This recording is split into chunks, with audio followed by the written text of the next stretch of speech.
Hi guys, welcome to Pathopulse_Radhika.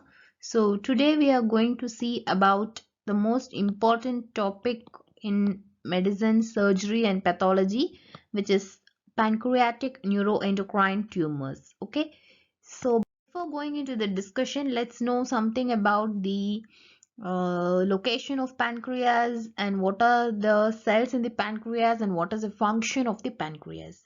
So pancreas is a situated in the C loop of the duodenum. Okay, it's situated in the C loop. So why is this important? I'll discuss in the later part of the discussion, because you have certain important surgery based questions pertaining to the location of the pancreas and the pancreatic neuroendocrine tumors. So coming to the functions of the pancreas, so the pancreas has got two functions. One is exocrine function, the other one is the endocrine function.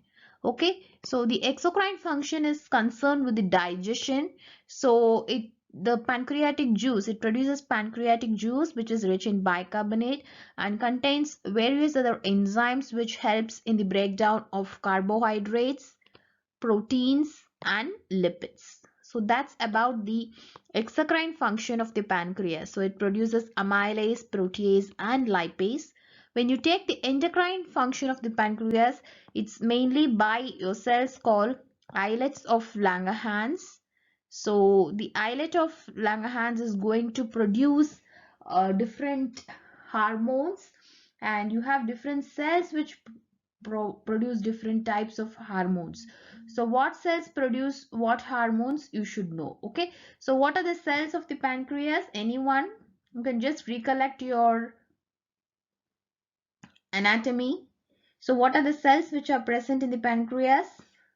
So you have your alpha cells, your beta cells, your delta cells, your pancreatic polypeptide cells. So anyone, any other cell type apart from these? Yes. So apart from these, you have two other types of cells in the pancreas. We call it as the enterochromaffin cells, and the other one is your D cells, your D1 cells. Okay, so your D cells can produce certain hormones as well. So you have to know all these about the pancreas. So what does your alpha cells in the islets of Langerhans secrete? So why you should know all these? Because the tumors, if you have a tumor of the alpha cells, so the clinical manifestation will depend upon the hormone which it produces. So you should know what hormone it produces, right? So that's why you should know all of these. So you all know your alpha cells is going to produce your glucagon, whereas your beta cell is going to produce your insulin. Your delta cells is going to produce your somatostatin.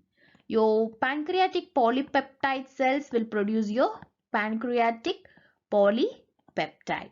Your enterochromaffin cells will secrete your serotonin, whereas your D1 cells will secrete a hormone called VIP, which is called vasoactive intestinal peptide. So far we have seen that the pancreas is present in the C loop of the duodenum. That's about the anatomy. So you have other further details which you can read in anatomy. Then coming to the function, you have exocrine and endocrine function. When you take about the exocrine function of the pancreas, it's mainly about the digestion. So the pancreatic juice is rich in bicarbonate and it produces various enzymes which helps in the breakdown of carbohydrates, lipids and proteins. So you have amylase, lipase and protease. Whereas when you take the endocrine function, it's mainly by the islets of Langerhans, which has got your alpha cells, your beta cells, your delta cells, your pancreatic polypeptide cells, your D1 cells and your enterochromaffin cells. Your alpha cells will secrete glucagon, your beta cells will secrete insulin, your delta cells will produce somatostatin, your PP cells will produce a pancreatic polypeptide, your D1 cells will produce vasoactive intestinal peptide, your enterochromaffin cells will produce serotonin. So this is in short about the function of the pancreas. And coming to the histology, I told it can be correlated with the function. So your exocrine pancreas, which is mainly constituted by the acini. Okay, so acini means like what you see here. This is what we call it as a acini. So you have a central space which is surrounded by cells. So these are all acini. Okay, we call this as acini. So these acini are going to produce a pancreatic juice which is going to contribute to a exocrine function. Whereas your endocrine function is contributed by cells like this, which is called islets of Langerhans, right? So you have exocrine pancreas, which is mainly constituted by the acini, and you have the ducts through which they drain their contents. The endocrine pancreas is constituted by the islets of Langerhans, and in the islets of Langerhans, you have different types of cells, as I told already, your alpha, beta, delta, and so on, right?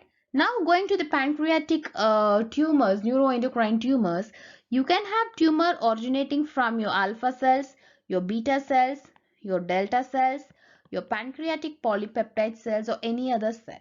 So imagine you have a tumor, that means a tumor of your alpha cells. So what does your alpha cells produce? Glucagon. So a tumor which produces excess of glucagon through increased alpha cells, we call that as a glucagonoma, right? Whereas if you take beta cells, they produce insulin. So these tumors we call it as a insulinoma. Okay. So delta cells, they produce somatostatin.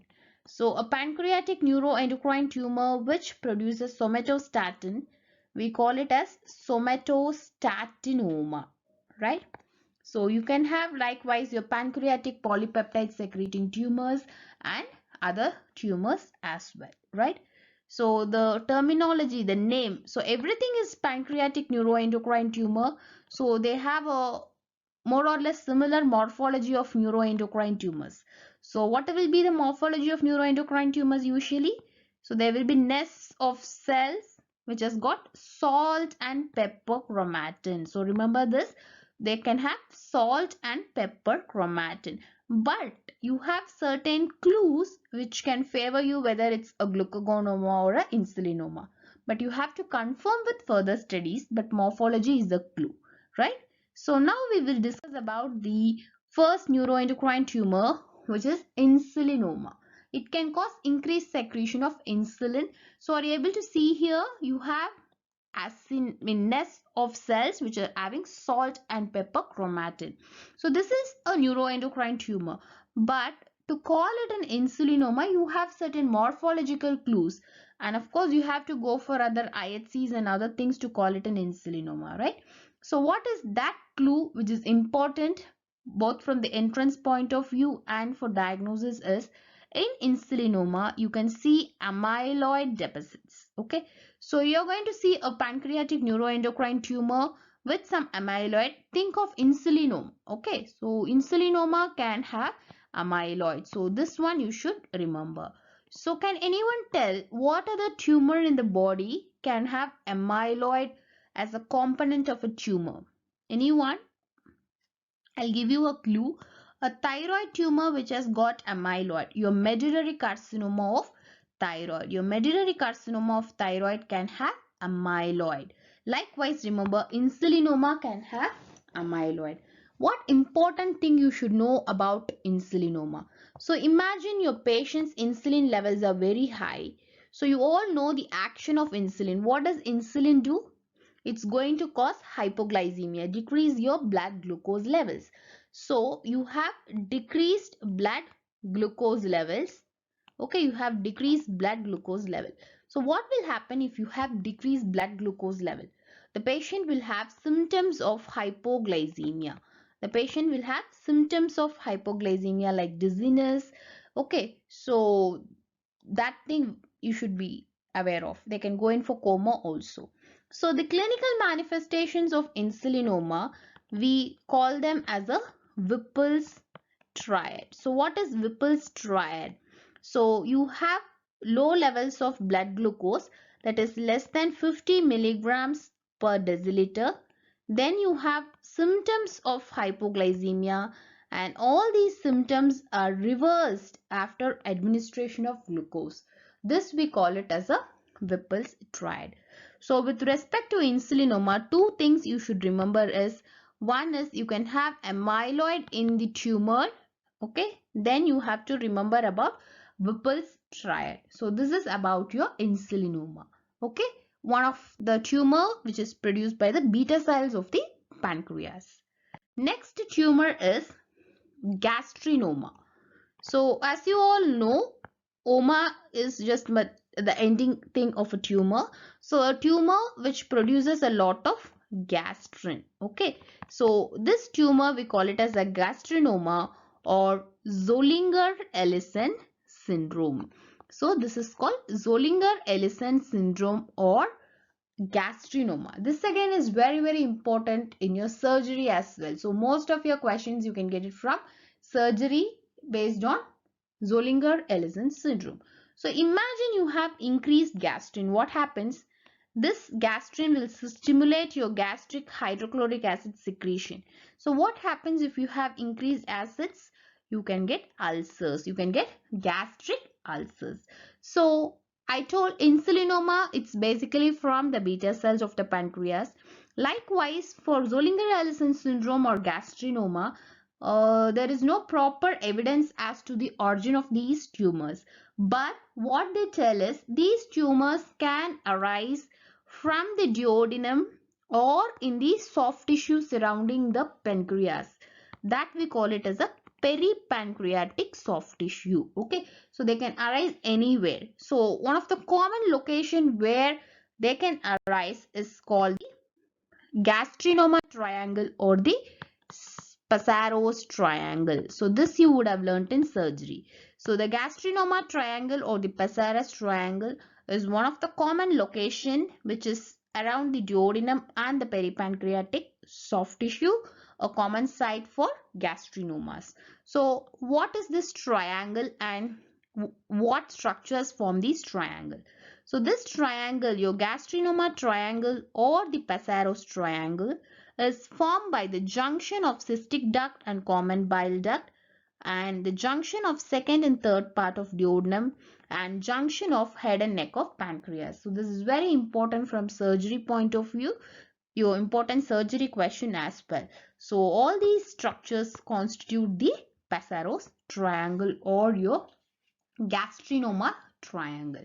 So as I already told, the patient can have intractable ulcers or ulcers which is usually unresponsive to therapies. Okay, or sometimes you can get ulcers in jejunum, so unusual sites for gas ulcers. Okay, so because of increased hydrochloric acid you get ulcers, multiple ulcers at unusual sites like jejunum, and they are usually unresponsive to therapy. So this is about your Zollinger-Ellison syndrome or gastrinoma. Next, going to the next tumor, which is a tumor of the delta cells which secrete. What does delta cells secrete? So we have sawn about your somatostatin. Okay, so we saw about your beta cells, then your gastrin, then somatostatinoma. Okay, so these tumors are not very common, they are rare, but remember they can cause diabetes mellitus. Okay, so they can cause diabetes mellitus and they can cause steatorrhea. So this is about your somatostatinoma. Then what is left? You have something called glucagonoma. So what cells of the pancreas secrete glucagon? Your alpha cells. So this is a very interesting tumor because you have dermatological manifestation. So what is the image which you are seeing here? This is called necrolytic migratory erythema. This is called necrolytic migratory erythema. Okay. So this is one of the feature which you can see in glucagonoma. So for glucagonoma, you can just remember like 4 Ds. So what are the 4 Ds? You can get dermatitis. Okay, you can get dermatitis. What are the other Ds? Any guess? Any guess what are the other Ds? So you can have dermatitis, you can have depression, you can have diabetes mellitus, and then you can have what else? Any guess? So remember glucagonoma, we can have 4 Ds. What are those 4 Ds? your dermatitis, which is manifested as necrolytic migratory erythema. Then you can have depression, you can have diabetes mellitus, and the fourth G of your glucagonoma is nothing but your deep vein thrombosis. So these are the manifestations of glucagonoma. Okay, so remember necrolytic migratory erythema, which is dermatitis, depression, diabetes, and deep vein thrombosis. So I've covered almost everything. The one part which is left is your VIPoma. So what cells secrete vasoactive intestinal peptide? Your D1 cells. So what happens when you have lot of vasoactive intestinal peptide being secreted? So you can have a secretory diarrhea. So this we can call it as WDHA syndrome. That's called watery diarrhea, hypokalemia, and achlorhydria. Okay, achlorhydria. So this is important. So VIPoma can cause WDHA syndrome, which is watery diarrhea, hypokalemia, and achlorhydria. And this is also called Werner-Morrison syndrome. This is called Werner-Morrison syndrome. Okay, so remember, you can have these features. You have to go for a vasoactive intestinal peptide assay in patients with secretory diarrhea. But remember, not only this tumor, sometimes a tumor called neuroblastoma, all these can lead to increased production of your vasoactive intestinal peptide. Okay, so let me summarize whatever I've told so far. This is a very important topic. So your pancreas has got alpha cells, beta cells, delta cells, pancreatic polypeptide cells, D1 cells, and your enterochromaffin cells. So now you're going to tell me what's the name of the tumor and what's the important feature which is characteristic of each. So first, starting with a tumor of beta cell, this is insulinoma. So what you should remember about insulinoma? Because you have increased insulin, the patient can go in for hypoglycemia. Okay, they can go in for hypoglycemia. So they will have symptoms of hypoglycemia which will reverse after administration of glucose. That's Whipple's triad. And you can have amyloid. You can have amyloid in the tumor. So next tumor is about glucagonoma. So glucagonoma is a tumor of alpha cells. You have increased secretion of glucagon. So you remember 4 Ds in this. So what are those 4 Ds? You can have dermatitis, you can have diabetes, you can have depression, and you can have deep vein thrombosis. So what about somatostatinoma? You can have steatorrhea, then you can have diabetes and cholelithiasis. So you can have tumors of pancreatic polypeptide as well. So that is all done by estimation of pancreatic polypeptide levels. Then if you have increased secretion of vasoactive intestinal peptide, we call it VIPoma, which can lead to WDHA syndrome, which is watery diarrhea, hypokalemia, and achlorhydria. And this we call it as a Werner-Morrison syndrome. And this is in short about the pancreatic neuroendocrine tumors. So what will be the morphology of neuroendocrine tumors? They are usually nests of cells with salt and pepper chromatin. So an extra H for you. So can anyone tell what is the immunohistochemical antibodies, or what are the IHCs which can help in the diagnosis of neuroendocrine tumors? Not only pancreas, anywhere in your body, usually the neuroendocrine tumors are positive for synaptophysin and chromogranin. Okay, so remember these two. So synaptophysin and chromogranin. So I've tried to put it in a nutshell about the various important features of pancreatic neuroendocrine tumors. So you can just revise it. Okay, so it will be useful for you. So the most important is they ask necrolytic migratory erythema can be seen in glucagonoma, and they can ask about these two. Insulinoma is very important. Then we saw about Zollinger-Ellison syndrome. Then we saw about the gastrinoma triangle, and you can have intractable ulcers. So all these are important, and IHC for neuroendocrine tumors are synaptophysin and chromogranin. Okay. So this is a discussion on neuroendocrine tumors. So if you want me to discuss anything in particular, you can post in the comments. Thank you.